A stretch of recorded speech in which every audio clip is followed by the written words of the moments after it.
Assalamualaikum warahmatullahi wabarakatuh.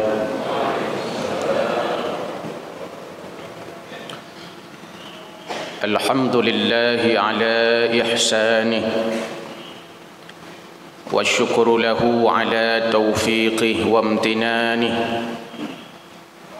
Ashhadu an la ilaha illallah wahdahu la syarika lah wa ashhadu anna Muhammadan abduhu wa rasuluh ad-da'iya ila ridwanih.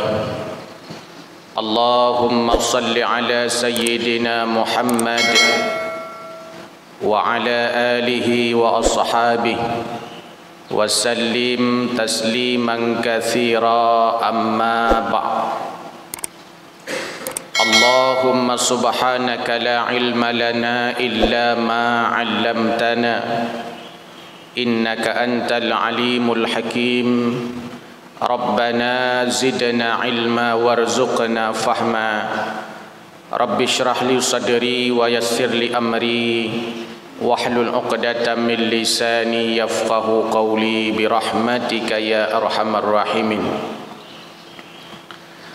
Segenap untayan syukur tak henti kita persembahkan kepada Allah Subhanahu wa taala atas kudrah dan iradahnya. Pada pagi yang berbahagia ini Allah kumpulkan kita di tempat yang mulia bersama insya-Allah dengan orang-orang yang dimuliakan Allah Subhanahu wa taala, menunaikan salat subuh secara berjamaah, niat i'tikaf, lalu mendengar tausiah. Mudah-mudahan menjadi amalan yang akan memperberat timbangan kebaikan kita nantinya di akhirat. Selawat dan salam tak henti pula kita persembahkan kepada junjungan alam Nabi besar Muhammad sallallahu alaihi wasallam, teladan uswah hasanah, contoh bagi kita sekalian. Yang mulia Imam besar, Ketua BKM dan pengurus masjid, para pembina SMS, khadim SMS, dan seluruh hadirin wal hadirat jamaah subuh yang dimuliakan Allah Subhanahu wa taala. Hujjatul Islam Abu Hamid Al-Ghazali lazim kita sebut dengan Imam Al-Ghazali. Dalam kitabnya Ihya Ulumiddin, beliau menukil satu riwayat tentang pertemuan Nabi Allah Nuh alaihi salam dengan iblis laknatullah. Di sana digambarkan pada saat Nabi Allah Nuh alaihi salam berada di dalam kapal serta binatang, manusia beriman serba sepasang.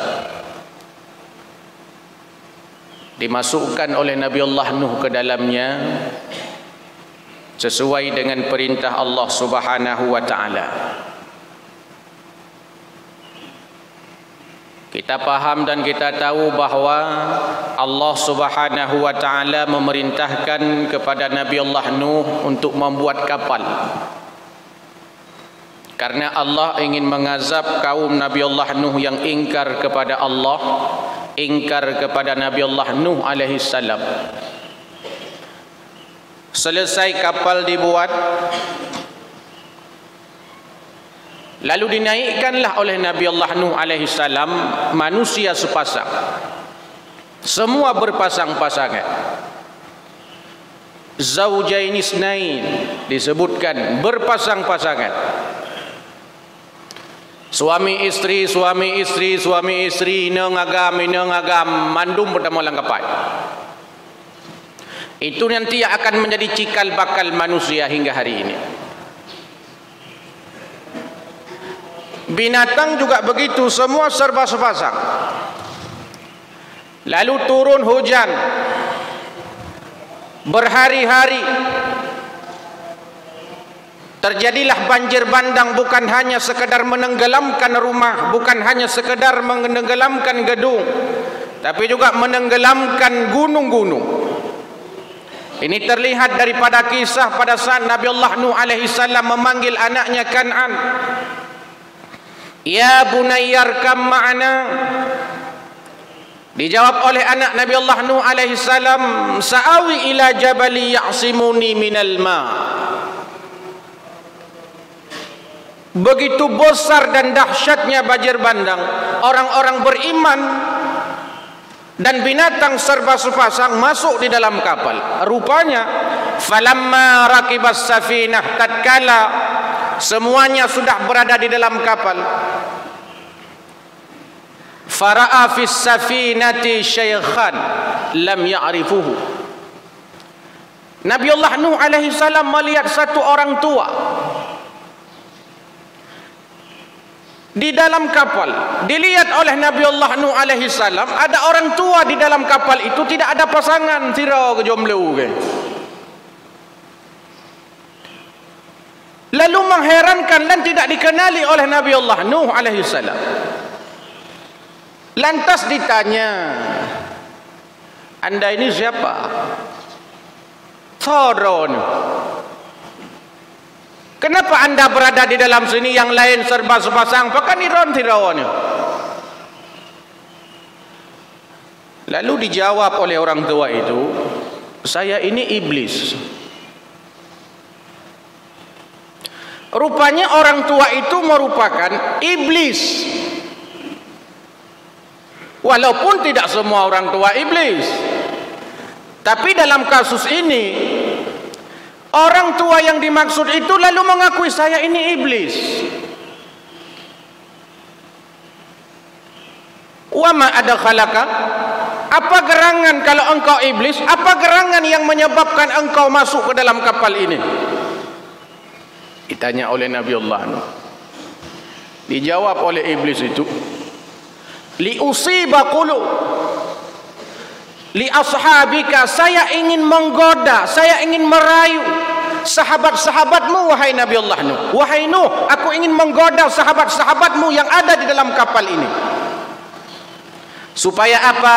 Fatakunu qulubuhum ma'i wa abnanuhum ma'ak, supaya hati mereka bersamaku dan badannya bersamamu wahai Nuh.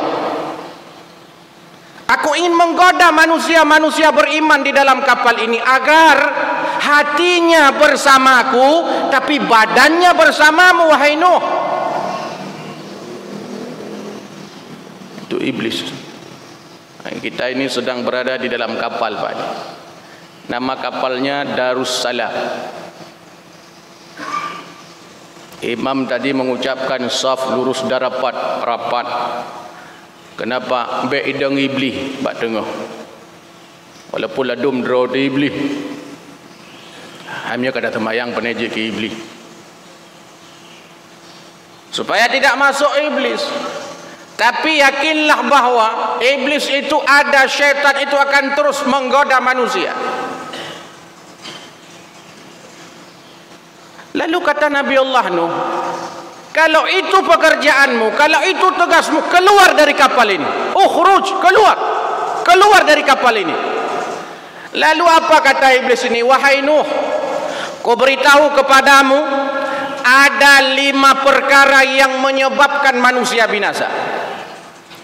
Tapi Nuh, aku hanya menyampaikan 3 saja, yang 2 tidak akan kusampaikan.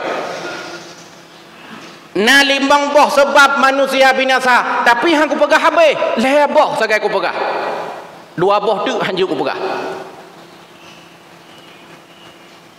Lalu Allah wahyukan kepada Nabi Allah Nuh, hai Nuh, bek katim yang leboh ipegah, yang 2 bohnya kalau kita pupu. Karena biasanya yang disembunyikan itu lebih berbahaya daripada yang diungkapkan. Maka Allah mengatakan, hai Nuh, jangan mau yang 3, kau tanyakan yang 2 saja. Karena yang 2 itu jauh lebih berbahaya daripada yang 3 itu. Dia menyena urung buka rahasia menan dadanya pi hanjuk ku pegah mandu menyo dua boh je ku pegah. Be ia hanjuk ne pegahnya matang ne pegah.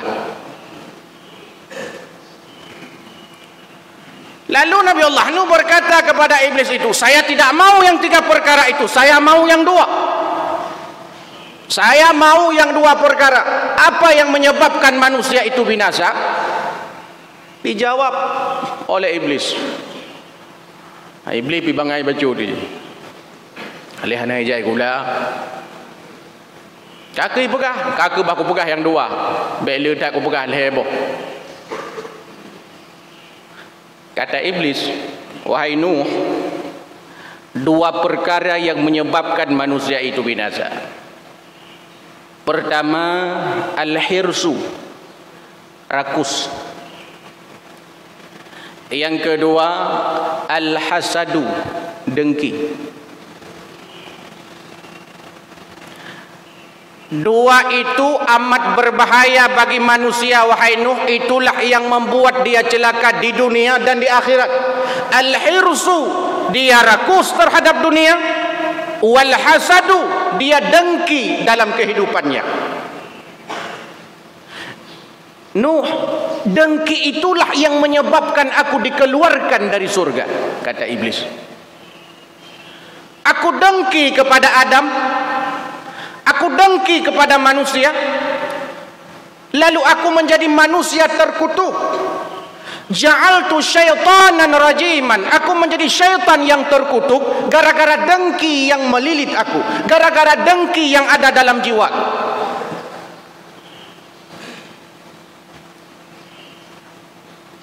Dan sifat rakus itulah yang menyebabkan Nabi Allah Adam alaihissalam dipindahkan oleh Allah dari surga. Semua dibolehkan makan. Adam, kau boleh makan apa saja yang ada di dalam surga ini. Fala taqraba hadhihi syajarah, tapi jangan dekati pohon khuldi itu. Kita ingin ambil refleksi kepada kita. Rakus dan hasad itu seperti 2 sisi mata uang. Dia tidak akan terpisahkan. Kalau sudah rakus, pasti hasad. Kalau sudah hasad, pasti rakus. Karena sumber rakus itu hasad. Dan adanya hasad itu disebabkan oleh rakus. Orang kalau sudah rakus, bahasa Aceh gerda. Maka Acehnya menggela gerda. Gerda tampuh, gerda hunyat. Gerda, loba, tamak, rakus, hirsud. Manusia itu kalau sudah rakus, dia akan menghalalkan segala cara untuk mencapai keinginannya. Dan pada akhirnya muncul dengki. Al-hasad, al-hasadu huwa tamanna zawalan ni'mati an sahibiha. Kalau sudah muncul penyakit dengki ini, maka dia menginginkan akan hilang nikmat yang ada pada saudaranya. Bila Syara tanya ona Honda, begadah Hondanya. Bila Syara tanya ona motor, begadah motornya. Bila saudara kita punya rumah, harus hilang rumah itu. Bila dia punya profesi, punya pangkat, harus hilang. Tak pegadah kedrau, tak minta orang lain tu tayu pegadah. Dan gara-gara penyakit ini muncul penyakit-penyakit setelahnya nanti. Muncul pembunuhan, muncul perampokan, muncul kriminalitas, muncul pemerkosaan, muncul korupsi. Apa sebabnya? Karena rakus. Dengki karena rakus. Jamaah subuh yang berbahagia, negara ini tidak akan bangkrut karena banyaknya pengemis. Tapi negara ini akan bangkrut cukup dengan 1 orang yang rakus. Aceh ini tidak akan punah gara-gara adanya pengemis, tapi akan punah cukup dengan 1 orang yang rakus. Menyaurung kagerda dengan mudua. Nyan perut lagi urung jak bakauri hantom ke pojok tepu. Gucok belar no, gutegom belar de, gucugut belar de, HP rut lang kuah kau. Nyampan lagi orang hantar mu tapu, nyang gerda gitu. Maka syariat ini mengajarkan kita supaya kita puasa, ada puasa wajib, ada puasa sunnah. Apa tujuannya? Supaya tak nyobek gerda. Cuman yang bahaya apa gerda? Tengah tak puasa gerda. Ini lebih bahaya loh. Padahal syariat mengajarkan kita seperti itu supaya hilang sifat-sifat gerda, sifat-sifat tamak, sifat-sifat rakus. Baik rakus yang aspeknya kebendaan, baik rakus yang sifatnya popularitas, baik rakus yang sifatnya jabatan pangkat. Rakus. Puyang Nabi, ada fikir rakus. Dan muncul dengki dalam kitab Tanbihul Ghafilin itu diurai. Orang kalau dengki sama dengan orang itu telah menentang Allah. Kata ahli hikmah dalam kitab Tanbihul Ghafilin, orang yang dengki, orang yang hasad, orang itu telah menentang Allah Subhanahu wa taala. Kenapa? Karena dia tidak ingin ada nikmat pada orang lain, sama dengan dia ingin melawan takdir Allah. Karena Allah sudah menetapkan ada yang kaya, ada yang miskin, ada yang rakyat, ada yang pejabat. Ada orang kampung, ada orang kota. Masing-masing kita punya posisi, masing-masing punya kemampuan, masing-masing punya potensi. Dan potensi ini, kemampuan kita ini masing-masing berbeda-beda. Si miskin tidak boleh dengki kepada si kaya. Kenapa? Karena Allah yang membuat dia kaya. Seorang karyawan tidak boleh dengki kepada bos. Kenapa? Karena itu takdir Allah. Seorang bawahan tidak boleh dengki kepada atasan. Kenapa?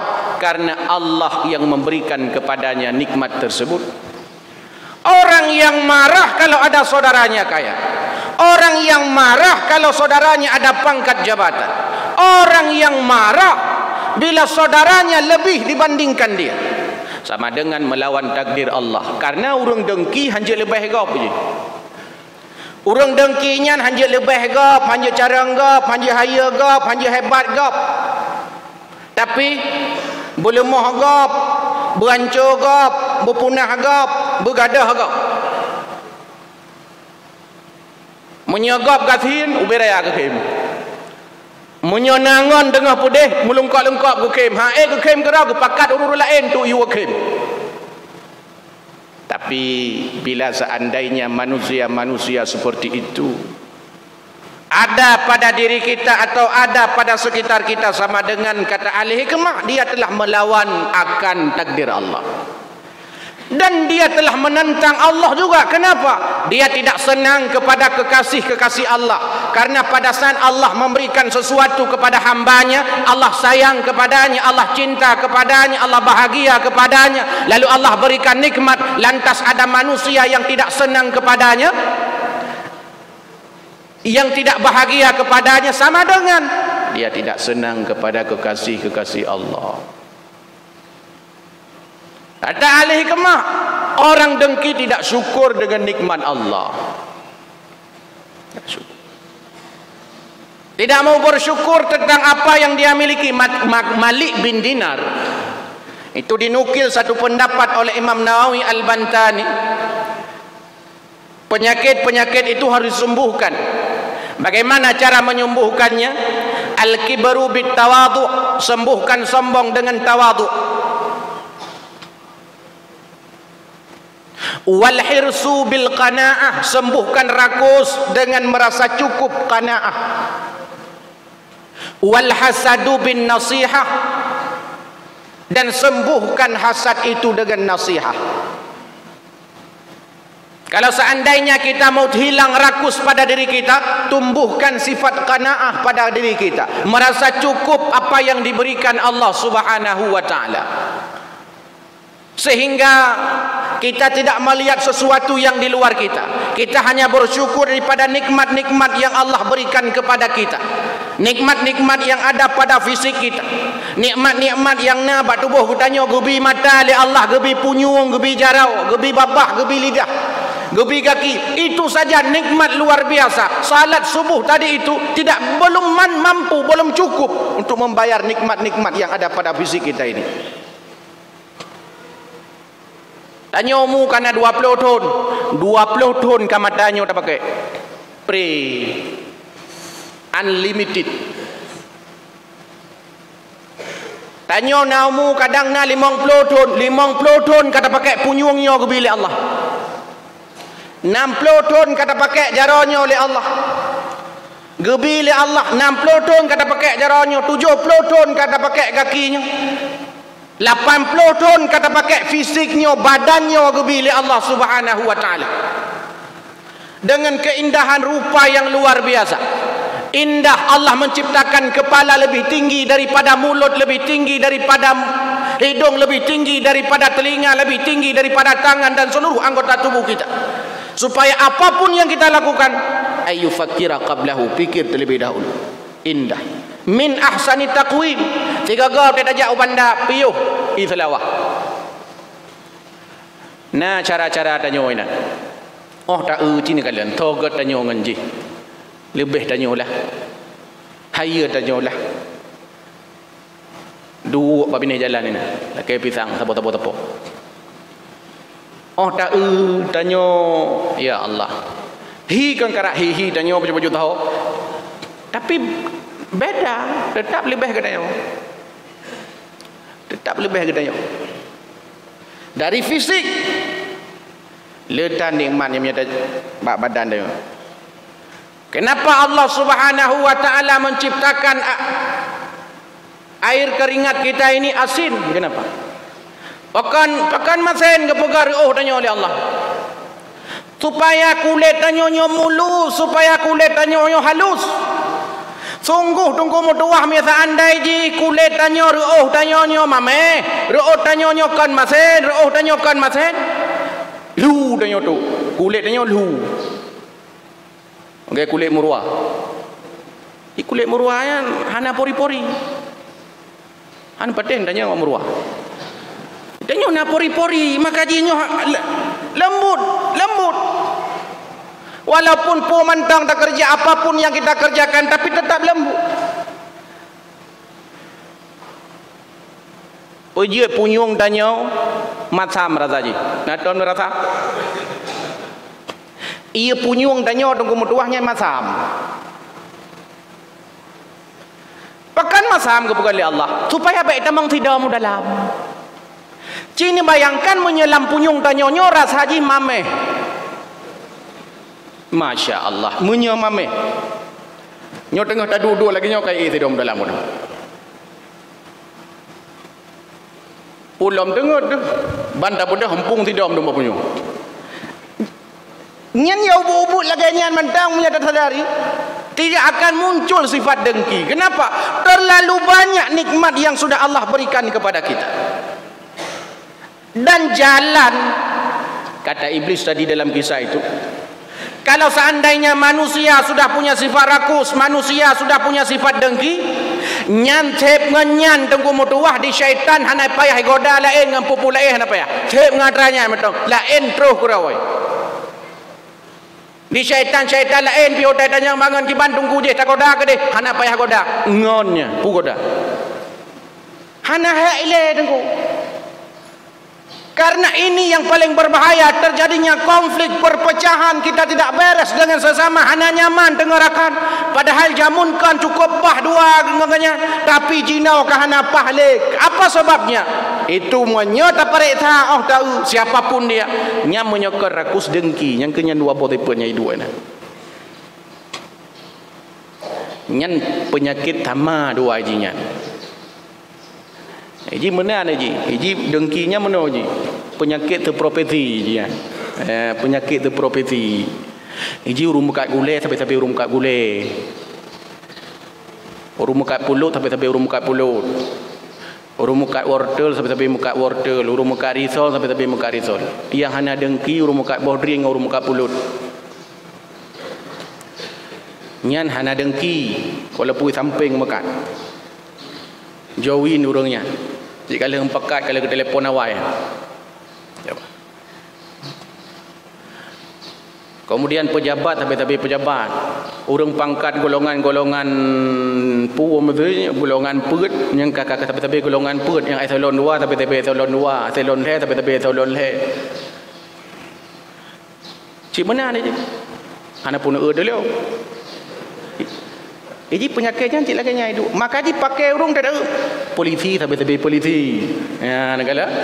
Kenapa berita? Polisi tapi polisi, tapi kena bubangka. Tapi polisi. Yang ciaranya ni dosen tapi dosen, karyawan tapi karyawan, pegawai negeri tapi punya pegawai negeri kayaknya hiring orang jauh belang.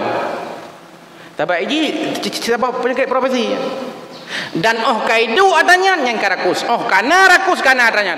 Maka para ulama membuat kitab-kitab tasawuf supaya dan nyonyogli bekna li tatamenan, sehingga apapun yang kita kerjakan di hadapan Allah Subhanahu wa taala diterima akan setiap ibadah-ibadah kita. Kadang kita secara lahiriah rajin ibadah, tapi batiniah kita ini bermasalah. Di antara masalahnya adalah rakus dan hasad itu. Dan itu bocoran iblis. Kita senang karena iblis sudah membocorkan itu pada Nabi Allah Nuh alaihi salam, lalu dinukil oleh Imam Ghazali dalam kitab Ihya-nya, mulai ronyo bengohnyo kada depu atau kada depu minimal kada ingat leom. Kada ingat kembali yang menunjukkan bahawa sifat hasad dan rakus itu mesti kita jauhkan daripadanya, karena iblis tidak akan banyak bekerja lagi bila rakus dan hasad itu sudah ada pada diri kita. Mudah-mudahan sifat-sifat tercela ini, sifat-sifat mazmumah ini hilang pada diri kita, sehingga kita menjadi orang-orang yang tawadhu, bukan orang-orang yang sombong, menjadi orang-orang yang rendah hati, bukan orang-orang yang angkuh, menjadi orang-orang yang penuh nasihat, bukan dengan orang-orang yang hasad, menjadi orang-orang yang qanaah, bukan orang-orang yang loba dan tamak daripada nikmat akan dunia ini. Karena sesungguhnya dunia ini hanya sementara, akhiratlah yang kekal. Wal akhiratu khairu wa abqa. Amin ya rabbal alamin. Mudah-mudahan memberikan motivasi kepada kami yang menyampaikan dan kepada seluruh hadirin wal hadirat yang mendengarkan. Bila ada kekurangan saya mohon maaf dengan sebesar-besarnya. Hadanallahu wa iyyakum ajma'in. Wassalamualaikum warahmatullahi wabarakatuh.